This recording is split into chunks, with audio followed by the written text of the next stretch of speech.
د 15 ضرب د 2 په توان د تی افاده موږ ته د پاڼو شمیر په یوه ونه کې ښکاره کوي د هغه وخت یعنی په هفتو څخه چې دا ونه نوې کینول شوې وه. دلته پوښتنه دا ده چې 2 موږ ته په دې افاده کې د څه شي استازیتوب کوي او د دغه دریو برخو څخه باید یوه یا څو دانې سمې اوسي. ښه لکه څرنګه چې تاسې پوهیږئ د دې لپاره چې دلته خبره ده ونو او هم د پاڼو ده نو زه به دلته ولیکم چې ال د تی مساوي کیږي د 15 ضرب د 2 په توان د تی سره. مثلا که زه دغه وخت ټول صفر ونیسم دغه هفتې ټولې صفرې ونیسم یعنی کله چې نوې دا ونه کینول سوې وه نو په دې کې څومره پاڼې وې؟ ښه دلته د تی پر ځای د صفر قیمت اچو نو 2 په توان د صفر کیږي 1 نو دلته 15 ضرب د 1 مساوي کیږي د 15 سره.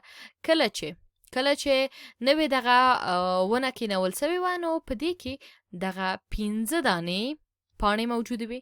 اوس که موږ همدغه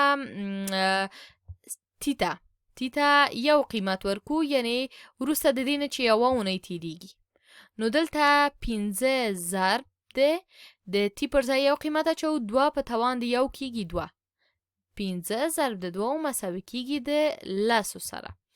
یوه هفته وروسته دغه پاڼې 10 دانې کیږي. صحیح ده؟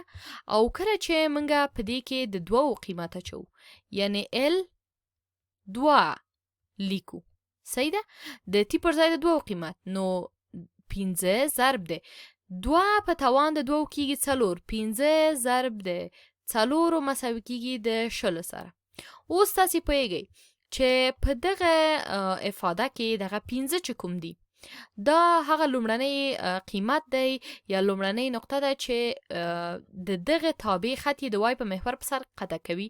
خو دلته دغه 2 د چی شي استازیتوب کوي؟ تاسې دلته ګورئ کله چې دا نوې کرل سوې 15 پاڼې درلودلې یوه هفته وروسته دا 2 چنده سوې ضرب د 2 وسوې او بیا 2 هفتې وروسته دا بیا ضرب د 2 وسوې یعنی هر هفته دا 2 چنده کیږي او دغه 2 دلته په قاعده کې موږ ته راکول سوی ده. نو موږ پوه سو چې د هرې هفتې په تیریدو سره د پاڼې 2 چنده کیږي. دلته ویلي په لومړی کې ونې یوازې 2 پاڼې درلودې برعکس دلته 15 پاڼې درلودې نو دا چې ده غلطه ده. بیا ویلي د هرې هفتې په پای ته رسېدو سره یا د هرې هفتې په تیریدو سره د پاڼو شمیر 2 چنده کیږي بالکل د 15 نه 10 ته او د 10 نه 20 ته نو دغه برخه بیخي صحیح ده. او بیا ویلي دا ونه 2 هفتې مخکې کینول شوی.